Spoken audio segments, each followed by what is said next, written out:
দিয়েছে। অ্যাপোলোর মতো হসপিটালে বিভিন্ন জায়গায় পেটের ভিতরে গজ রেখে দেয়, কাঁচি রেখে দেয়। এটা কিরকম দেশে আমরা জন্ম নিয়েছি।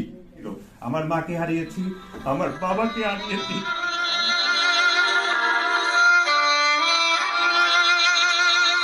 পত্রিকার শুভ উদ্বোধন এবং নবাব সিরাজউদ্দৌলা স্মরণ সভা। নবাব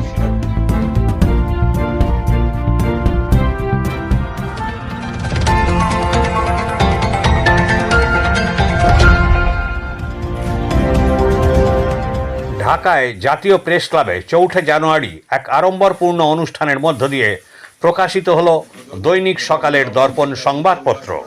উদ্বোধনী অনুষ্ঠানে উপস্থিত ছিলেন দেশ বরেণ্য খ্যাতিসম্পন্ন জাতীয় ও আন্তর্জাতিক নেতৃবৃন্দ।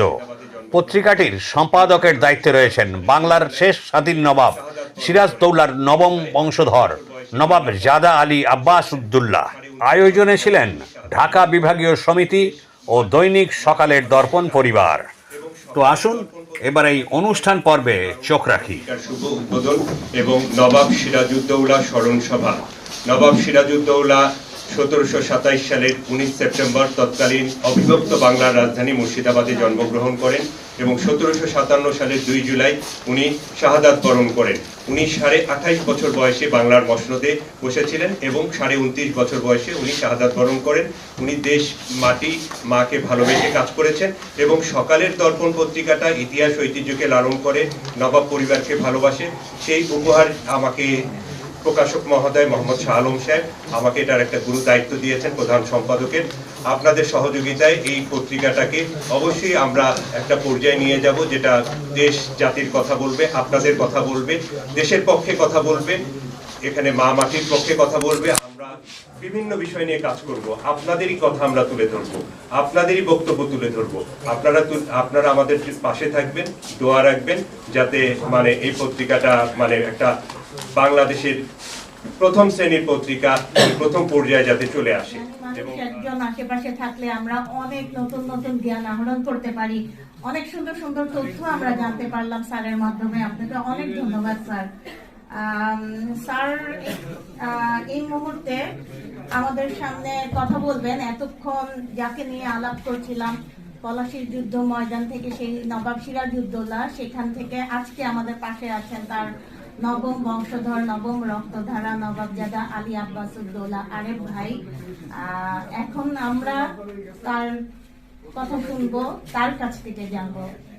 আলী আব্বাস উদ্দৌলা ভাই।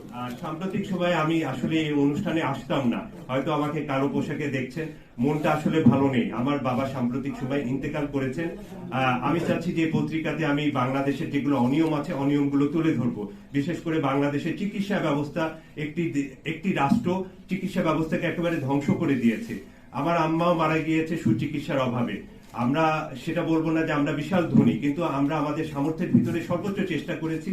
আমার আম্মাকেও বাঁচাতে পারিনি সুচিকিৎসার অভাবে। আমার আম্মা মরহুমা সৈয়দা হোসনারা বেগম ইন্তেকাল করেছেন 2001 সালে। আমার আম্মার মৃত্যুবার্ষিকী 10ই জানুয়ারি। ওনার জন্য সবাই দোয়া করবেন। এবং আমার আব্বা সাম্প্রতিক ইন্তেকাল করেছেন 27 সেপ্টেম্বর ইবনে সিনা হসপিটালে। এবং ওখানে ডাক্তারদের যে ব্যবহার আমি দেখলাম, নার্সদের ব্যবহার, ডিউটি ডাক্তার, ওয়ার্ড বয়, প্রত্যেকের ব্যবহার খারাপ। আমরা কেবিন নেওয়ার পরও, আইসিইউতে করার পরও আমরা সঠিক চিকিৎসা পাইনি। যদিও এটা একটা রাজনৈতিক দলের হসপিটাল, তারা বলছে যে তাদের নিয়ন্ত্রণ ছিল না, এখানে বহিরাগতরা দখল করেছে। সেটা তো বড় বিষয় না। যেহেতু একটা রাজ পরিবার সেখানে চিকিৎসা নিচ্ছে, অবশ্যই তাদের খবর নেওয়া উচিত ছিল। আমার মাকে হারিয়েছি, আমার বাবাকে হারিয়েছি। আমি চাই না এরকম চিকিৎসার অভাবে মারা যায়। আমি পত্রিকাতে অন্তত চিকিৎসা বিষয় আমি কণ্ঠই করবো। আমি আজকে অনুষ্ঠানে আমি থাকতাম না। আমার মনে অনেক কষ্ট। দেশের একটা রাজ পরিবার হয়ে আমাদেরকে সম্মান বিগত সরকার আমাদেরকে দেয়নি 16 বছর। উনি ওনার পিয়নকে 400 কোটি টাকা 600 কোটি টাকার মালিক করেছেন, হেলিকপ্টারে চলেছেন। আর উনি ওনার কাজের বুয়াকে এমপি করেছেন। আমাদেরকে সম্মান দিতে কি সম্মান বাড়তো না কমতো? আপনারা বলেন।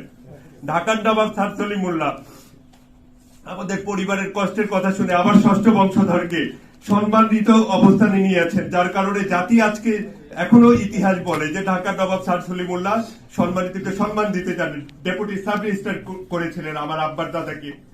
আমার বাবা হারিয়েছি, আমার মাকে হারিয়েছি সুচিকিৎসার অবস্থা। যেই দেশে আমাদের জন্ম, যে মাটিতে জন্ম, যেই মাটির জন্য নবাব সিরাজউদ্দৌলা জীবন দিয়েছেন, আমরা এই দেশের সাথে গাদ্দারি করিনি। নবাব আলীবর্দী খানও 16 বছর বাংলায় ছিলেন, দক্ষতার সহিত, কেউ গাদ্দারি করেনি। অথচ আমাদের কষ্ট হয় যে আমাদের সুচিকিৎসা আমরা পাইনি, আমরা কোনো ফিনান্সিয়াল সাপোর্ট চাইনি। ন্যূনতম আমি শাহ আলম সাহেবকে ভালোবাসি, সেই জায়গা থেকে ওনাকে আমি সম্মান করি, আমি এসেছি। না হলে আমার মন মানসিকতা অনেক খারাপ, আমি সবকিছু থেকে সরে যেতে চাচ্ছি। কারণ এই দেশের রাজনৈতিক দলরা সঠিক মানুষকে মূল্যায়ন করে না। আমি জানি, তারপরও ভালো কিছু মানুষ আছেন যারা আমাদেরকে সাপোর্ট করবেন, এগিয়ে নিয়ে যাবেন। ডক্টর আব্দুল লতিফ মাসুম স্যার আছেন, জনাব কে এম আলী স্যার আছেন, ফয়জুল ইসলাম স্যার আছেন, ওনাদের মতো মানুষজন। আমরা স্যার সলিমুল্লাহ স্যারের কথা কেন বলছি? স্যার সলিমুল্লাহর পর ডক্টর মোহাম্মদ ফজলুল হক, শিক্ষাবিদ, শিল্পপতি, উনি আমাকে আবার বাবা মার পরে সম্মান দিয়েছেন যথার্থ। যে সেই সম্মানটা কি বিগত সরকার দিতে পারতো না? 16 বছর কাকে না কাকে তারা চুরি বাটপাড়িত করেছে, তারা বিভিন্ন ভাবে রাষ্ট্রের কোষাগার খালি করে দিয়েছে, সবকিছু ধ্বংস করেছে তারা। বাংলাদেশ পর ডক্টর মোহাম্মদ ফজলুল হক, শিক্ষাবিদ, শিল্পপতি, উনি আমাকে আবার বাবা মার পরে সম্মান দিয়েছেন যথার্থ। যে সেই সম্মানটা কি বিগত সরকার দিতে পারতো না? 16 বছর কাকে না কাকে তারা চুরি বাটপাড়িত করেছে, তারা বিভিন্ন ভাবে রাষ্ট্রের কোষাগার খালি করে দিয়েছে, সবকিছু ধ্বংস করেছে তারা। বাংলাদেশের চিকিৎসা ব্যবস্থা নষ্ট করে দিয়েছে। অ্যাপোলোর মতো হসপিটালে বিভিন্ন জায়গায় পেটের ভিতরে গজ রেখে দেয়, কাঁচি রেখে দেয়। এটা কিরকম দেশে আমরা জন্ম নিয়েছি? এটা কি বাংলাদেশের চিকিৎসা ব্যবস্থা হওয়ার কথা? হ্যাঁ, এটা কারা করছে?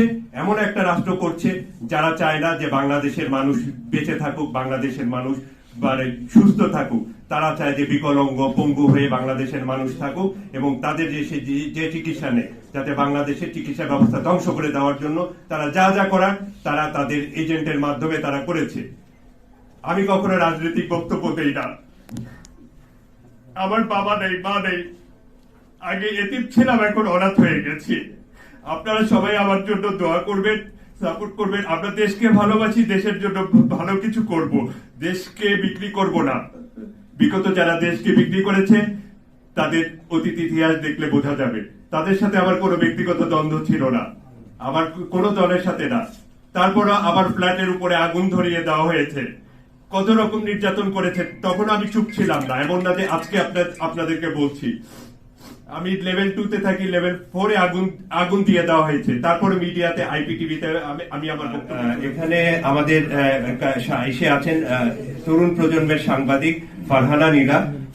উনি আমাকে নবাবজাদা আলী আব্বাস উদ্দৌলা হিসেবে আজকে আপনারা যারাই আমাকে চিনছেন, আমাকে চ্যানেল আই ফার্স্টে টিভিতে নিয়েছে, জনাব শাহিদ সিরাজ স্যার, পরবর্তীতে দেবাশিস বিশ্বাস টিভিতে নিয়েছে, মাহমুদুর রহমান মান্না চ্যানেল 24-এ, মুক্তবাকি নিয়েছে। তবে ফারহানা নীলার কাভারেজের কারণে দেশ, জাতি এবং বিদেশের মাটিতে মানুষজন আমাকে চিনে, সেটা আমার জন্য অনেক গর্বের বিষয়।